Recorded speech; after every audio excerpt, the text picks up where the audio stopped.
সুপ্রিয় দর্শক শ্রোতা, কৃষি পরিবারের পক্ষ থেকে আপনাদের সবাইকে জানাচ্ছি আন্তরিক শুভেচ্ছা এবং অভিনন্দন। ফিয়ার্স, আজকে কিন্তু গুরুত্বপূর্ণ একটি ভিডিও নিয়ে হাজির হয়েছি।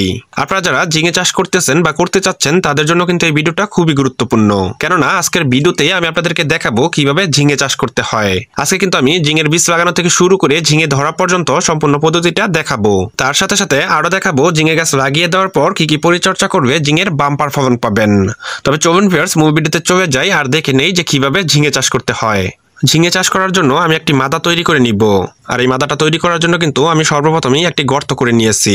এই গর্তের দৈর্ঘ্য প্রস্থ উচ্চতা হচ্ছে 12x12 ইঞ্চি। আপনারা চাইবে কিন্তু এর থেকে বড় করে অথবা ছোট করেও গর্তটা করে নিতে পারবেন। তো ভিউয়ার্স, এখন আমি এই গর্তের মধ্যে কিছু পরিমাণ শুকনো গোবর সার দিয়ে দিব। আর এই শুকনো গোবর সারটা দেওয়ার পর কিছু পরিমাণ মাটি দিয়ে খুব ভালো করে মিশিয়ে তারপর আমি একটি মাদা তৈরি করে নিব।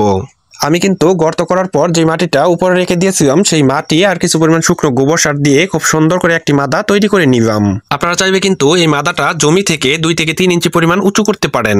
এতে করে পরবর্তীতে যদি বৃষ্টি হয় তাহলে বৃষ্টির পানি কিন্তু এই মাদার মধ্যে আর জমে থাকবে না বা আটকে যাবে না। তাই অবশ্যই আপনারা চাইবে 2 থেকে 3 ইঞ্চি পরিমাণ উঁচু রাখতে পারবেন। এখন আমি কিছু পরিমাণ ঝিঙের বীজ এই মাদার মধ্যে লাগিয়ে দিব। তো ফিরে দেখুন, আমার এই বীজগুলো কিন্তু আমি বাজার থেকে ক্রয় করে এনেছি। আপনারা কিন্তু এই বীজগুলো মাদার মধ্যে লাগিয়ে দেওয়ার আগে অবশ্যই 12 ঘন্টা পানিতে ভিজিয়ে রাখবেন। এতে করে কিন্তু খুব সহজেই এই বীজগুলো অঙ্কুরোদ্গম হবে। তো ফিরে দেখুন আমি কিভাবে এই বীজগুলো লাগিয়ে দিচ্ছি। আমি মাটির 1 থেকে 1.5 ইঞ্চি পরিমাণ নিচে কিন্তু এই বীজগুলো পুঁতে দিব। আমি আশা করি কয়েকদিনের ভিতরে কিন্তু এই বীজগুলো থেকে চারা গজিয়ে যাবে। তো ভিউয়ার্স, আমি কিন্তু নিয়মিতই এই বীজগুলোর মধ্যে অর্থাৎ এই মাদার মধ্যে পানি দিব। তো আমি ফিরে আসছি আরো কিছুদিন পর, যখন আমার বীজগুলো থেকে চারা